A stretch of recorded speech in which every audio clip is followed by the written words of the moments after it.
अस्सलाम वालेकुम दोस्तों, कैसे हो आप लोग। उम्मीद है कि खैरियत से होंगे। तो आज की इस वीडियो में हम आपको चेंज ओवर के कनेक्शन करके दिखाने वाले हैं जो कि बहुत ही इजी हैं।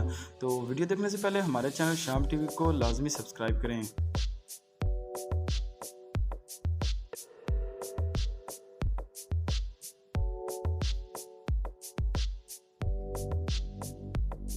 तो मेरे पास ये एक चेंज ओवर स्विच जिसको डीपी या चेंज ओवर कहते हैं, दे सकते हैं। ये है टाइप डीपी 3 एम्पेयर हैं इसके, और 500 वोल्ट ये बर्दाश्त कर सकता है। और इसके अलावा ये ऑन है और सेंटर में ये ऑफ़ हो जाता है। अगर इसको आप ऊपर को करेंगे तो ये ऑन होगा, सेंटर में इसको करेंगे तो ऑफ़, और नीचे को करेंगे तो ये ऑन हो जाएगा। तो इसके कनेक्शन आपको दिखाते हैं, बहुत ही आसान इसके कनेक्शन है, आप ख़ुद ही इसको कर सकते हैं।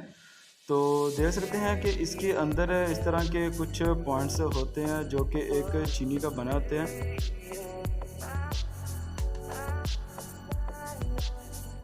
ये 1 2 3 4 पॉइंट ऊपर हैं और 4 ही नीचे हैं। ये दो अलग-अलग बने हुए हैं। 2 पॉइंट्स ये हैं, 2 ये हैं, 2 ये और 2 ये, ठीक है। और जो ये वायर लगी हुई है ये कॉमन पॉइंट होते हैं। ये ऊपर से 2 पॉइंट ऊपर, 2 पॉइंट नीचे से ये आपस में शॉर्ट होते हैं। और जो घर की बिजली आपने चलानी होती है उन वायर को आपने इन्हीं 2 पॉइंट्स में लगाना है, ठीक है। और एक ये मीटर की मेन वायर ऊपर से आ जाती है, फेज़ को लगा दिया और दूसरी तरफ मैंने न्यूट्रल को लगा दिया। इसी तरह ही नीचे जो बाकी 2 पॉइंट बचते हैं उन्हीं में आपने एक साइड पे आपने न्यूट्रल को और दूसरे में फेज़ को लगा देना है। याद रहे कि आप बिजली बंद करके इसके कनेक्शन करें।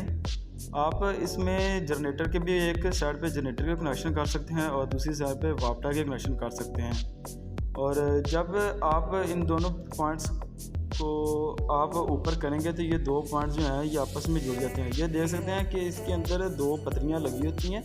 जब मैं इसको लगाता हूँ तो हमारी जो घर की बिजली है वो चल जाती है, ठीक है। इधर से जो करंट है वो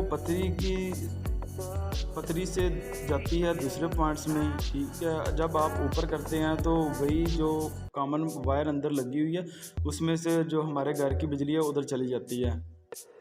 अगर आप इसको ऊपर को करते हैं तो बिल्कुल भी वैसा ही सेम तरीका है।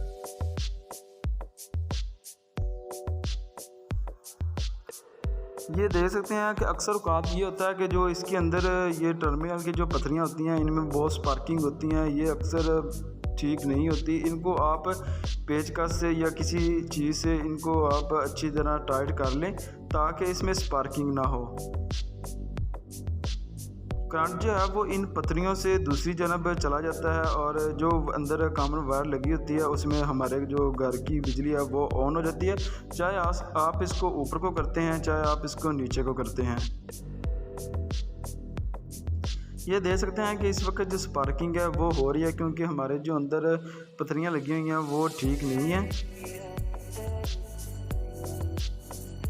तो आपने क्या करना है, आपने इनको प्रेस कर देना है अच्छी तरह किसी पेचकस की मदद से या किसी टेस्टर की मदद से, ताकि हमारी जो स्पार्किंग है वो बिल्कुल ही ना हो। बहुत ही इजी तरीका है, आप इसको खुद भी कर सकते हैं अपने घर में।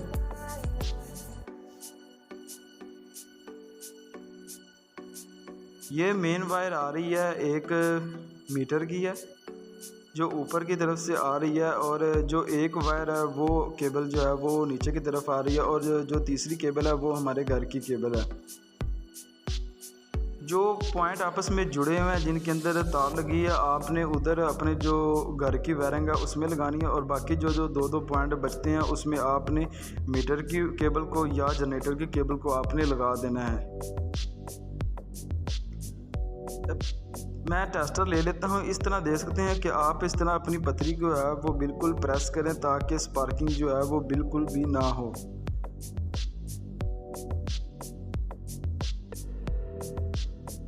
अब देख सकते हैं इसको मैं लगाता हूँ तो अब जो है वो हमारी स्पार्किंग वो नहीं हो रही। मैं इसको मज़ीद थोड़ा सा और टाइट कर लेता हूँ। कुछ अरसे के बाद जब आप इसको बार बार इस्तेमाल करते हैं, अक्सर यही होता है कि इसको बार बार इस्तेमाल करने के लिए इस्तेमाल किया जाता है। 15 दिन बाद आप 1 मीटर पे चलाते हैं बिजली और 15 दिन बाद आप 1 पे या जनरेटर पे, तो इसके जो पॉइंट्स हैं वो ख़राब हो जाते हैं। तो आप पेचकस या टेस्टर की मदद से इसको प्रेस कर दें ताकि जो हमारी स्पार्किंग है वो बिल्कुल भी ना हो। अगर हमारी वीडियो अच्छी लगी हो तो हमारे चैनल को लाजमी सब्सक्राइब करना है। वीडियो देखने के लिए थैंक यू। अल्लाह हाफिज़।